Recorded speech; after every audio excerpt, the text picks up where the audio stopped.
manusia tanpa sadar hanya menjadi alat dari gadget. Jadi ada semacam keterasingan kita menghadapi situasi ini, sehingga industri kebohongan itu menjadi industri. Nah, kita menghadapi situasi itu, dari menghancurkan negara itu tidak lagi pakai kata senjata, perang kok. Bikin aja kebohongan sebanyak mungkin, kemudian masyarakat itu dibuat fanatis berlebihan, apa yang terjadi di negara ini bisa hancur. Nah, persoalan kita setelah reformasi, kita harus berani kritik. Itu kan kita ini tidak pernah mendapatkan pendidikan Pancasila itu sejak dari dulu. Ini adalah kekosongan generasi.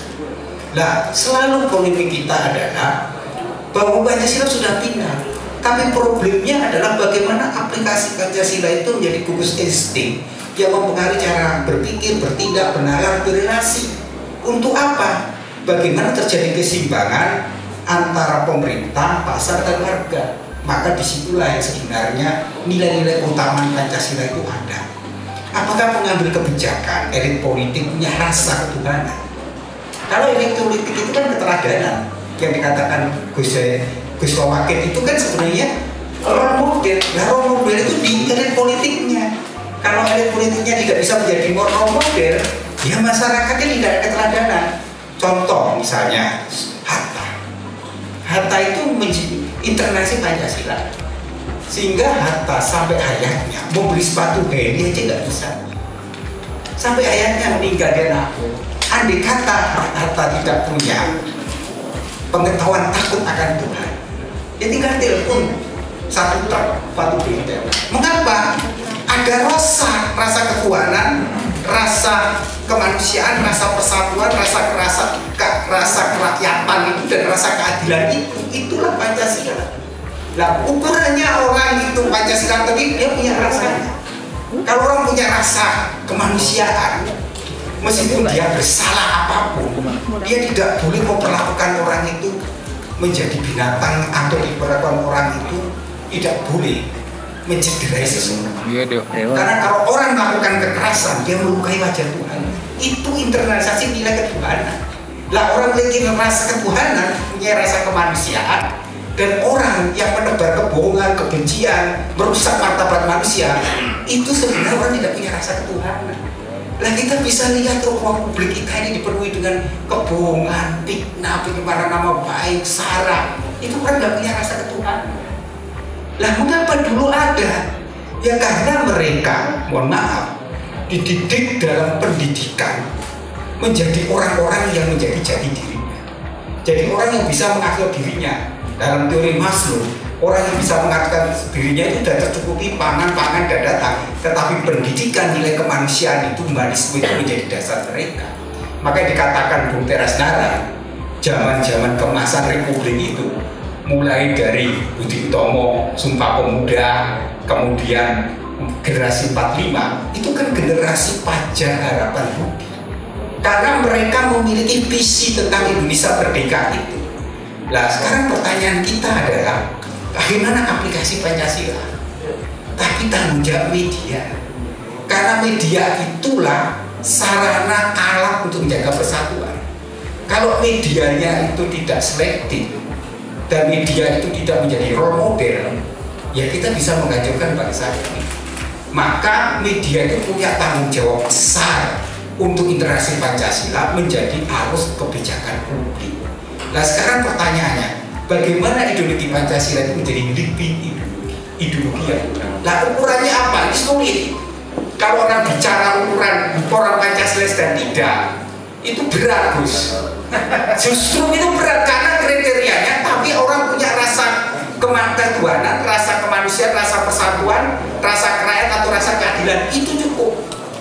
Jadi kalau pejabat publik punya 5 rasa ini, dia tidak melakukan korupsi, dia bertanggung jawab membuat kebijakan publik yang tidak mencederai rakyat, dan kebijakan publik itu untuk apa? Kesejahteraan rakyat. Jadi media itu harusnya membangun kesadaran kritis untuk membangun keadaban politik itu. Nah, akhirnya BPP buat dan presiden punya keberanian bikin. Lah, ini lagi di revisi, kemudian itu nanti akan muncul peraturan pemerintah untuk pendidikan bahasa Indonesia masuk ke dalam mulai PAUD sampai perguruan tinggi. Semoga tahun depan, tahun ini bisa diajarkan. Lah kita butuh BPP, bantuan media dong. Karya-karya BPP itu banyak, tapi ya karena kadang-kadang tidak seksi, media itu kan nggak seksi kan. Kalau nggak ada yang seksi itu kan nggak seksi apa? Polemik. Sepakat. Terus yang kedua, bagaimana harus tahu Pancasila? BPP itu bikin ikon, itu orang-orang dari agamawan yang mengajar Pancasila, kemudian budayawan, seniman, olahragawan, kemudian para wirausaha. Lah elit politik mengapa belum masuk? Ya karena elit politik kan sudah punya panggung, dan kita mau menampilkan masyarakat yang memang benar-benar menjalankan Pancasila. Misalnya Dr. Apung. Dr. Apung itu mendapat penghargaan ikon Pancasila karena dia menjiwai Pancasila. Jadi orang yang menjalankan Pancasila itu apa? Yang menyejahterakan rakyatnya, yang membawa edume dalam istilahnya Plato dan Socrates, kebahagiaan. Jadi wartawan yang memberitakan kebaikan, wartawan yang memberitakan nilai-nilai keutamaan hidup, itu Pancasila. Tapi wartawan yang menyebarkan kedengkian, sara, itu tidak Pancasila. Ukurannya jelas kok, ukurannya itu jelas kok. Tapi kalau dicari tipe Pancasila ini, wartawan beri warna rame bos. Jadi Pancasila itu lebih pada gugus insting yang membangun cara berpikir, bertindak, berdialog dan berrelasi. Dan itulah internasi rosok. Jadi kalau orang punya rasa ketuhanan, kemanusiaan, persatuan, kerakyatan, keadilan, dia akan memiliki rasa bela rasa. Maka Pancasila itu tidak hanya logos, pengetahuan. Kalau pengetahuan belum tentu dia menjalankan. Maka Pancasila harusnya menjadi patos. Saya merasakan deritamu bagian dari aku, rosok. Maka disitulah kalau dia menjadi rosok, dia menjadi etos. Etos itu apa? Menjadi orang menghayati yang punya disiplin, kerja keras, pembatinan yang dikatakan Gus Wawakit itu. Lah problem kita Pancasila segera logos. Jadi orang itu jago benar mau Pancasila, tapi dia tidak pernah menjadi matos, tidak pernah menjadi etos.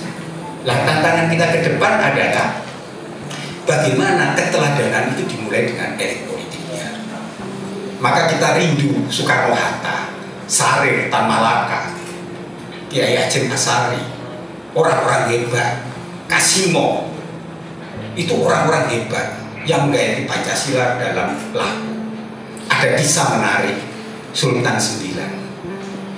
Pagi-pagi ada bakul. Itu karena dia kebanyakan membawakan yang dipanggul lewat kepalanya itu.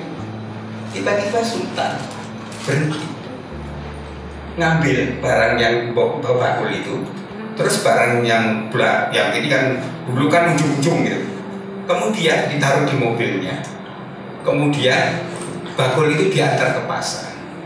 Bakul itu nggak tahu, tapi begitu tahu Sultan, dia langsung pingsan. Itulah pemimpin yang punya karakter. Kita kehilangan pemimpin yang punya karakter. Ini nggak salah, karena sistem demokrasi kita itu memang biayanya mahal. Ini yang harusnya kita koreksi. Sebenarnya demokrasi Pancasila itu seperti apa? Harus punya sistem yang berbeda. Demokrasi kita, demokrasi Amerika, aturannya di copy dari Amerika, dan demokrasi kita itu pasar bebas, tapi masyarakatnya belum terdidik. Apa yang terjadi? Money politik. Money politik. Survei KPK mengatakan rakyat itu nunggu serangan pajak. Tinggi loh itu tinggi itu survei itu KPK itu. Mengapa? Karena masyarakatnya belum siap. Karena tingkat pendidikan paling bawah SD SMP. Lah demokrasi kita itu musyawarah mufakat itu gimana bentuknya? Dulu ada utusan golongan, utusan supaya apa? Yang terkecil terwakili, yang terluar terwakili. Mengapa diganti? Mohon maaf ya, Bung Teras ya. Jadi ini kan ada persoalan yang kita mulai jujur ngakui lah. Lah ini harusnya kita mulai memikirkan sistem demokrasi setelah reformasi ini, kita berpikir ulang gitu loh, refleksi. Apakah memang seperti model Amerika atau ciri khas Indonesia?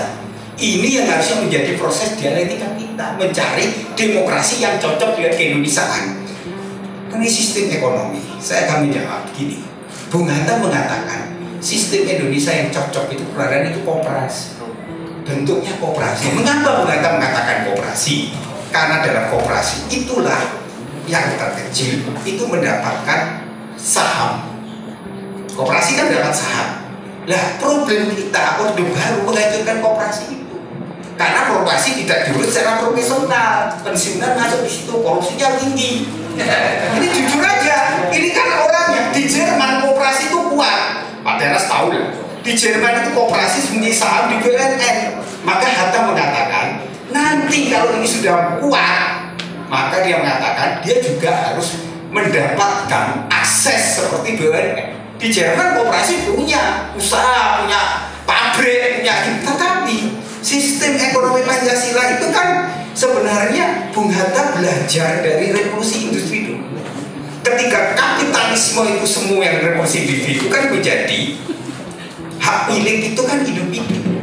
Kemudian muncul reaksi dari acara sosial bahwa hak milik itu bersifat sosial. Maka dari situlah yang sekarang dipakai oleh negara Eropa itu ekonomi yang berwatak sosialisme dalam tidak kapitalisme. Maka dalam sosialisme ekonomi itu harkat martabat manusia dipentingkan. Kalau Anda ke Prancis yang namanya supermarket besar itu di pinggiran, di luar kota, bukan di dalam kota. Karena melindungi yang kecil dan lemah itu yang sebenarnya diinginkan oleh Bung Hatta. Jadi yang kecil yang lemah itu mendapat perlindungan yang disebut subsidiaritas. Jadi yang kecil jangan diinjak-injak. Lah tapi kita salah, bapak angkat, tapi bapaknya nggak ngangkat. Terus pembangunan pertumbuhan terus tetesan, tapi nggak netes-netes. Ini kan akhirnya politik will.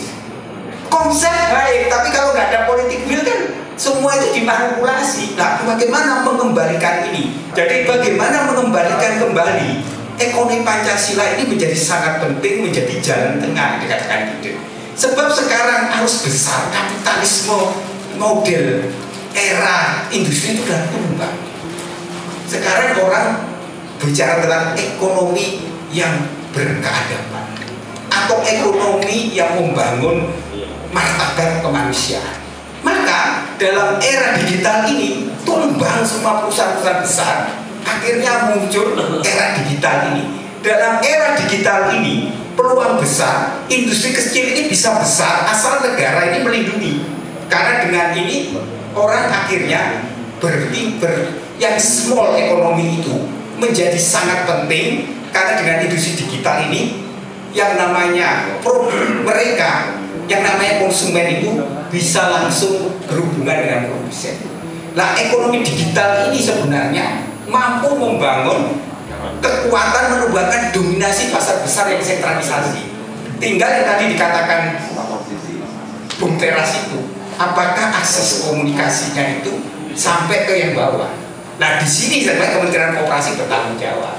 Jadi Kementerian Koperasi kalau inovatif kreatif, kembangkan teknologi tepat guna untuk industri kecil ini, kemasannya, produknya, kemudian dari situ ekonomi itu bertumbuh. Kalau Anda ke Blitar, terkenal di situ coklat dan pecel. Bumbu pecel itu sekarang orang bisa konek langsung dikirim kok. Karena saya sering pesen, dikirim 10 gitu. Tadi mereka langsung nggak transfer. Ini kan membuat kapitalisme ekonomi itu berjalan.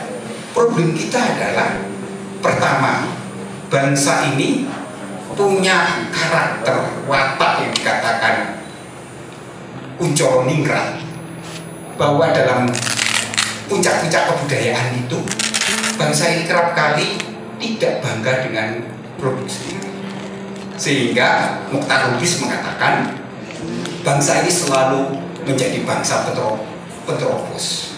Artinya bangsa ini selalu hipokrit lah, tidak pernah bangga dengan harga diri bangsanya, tapi stok produk luar, padahal itu industri lokal.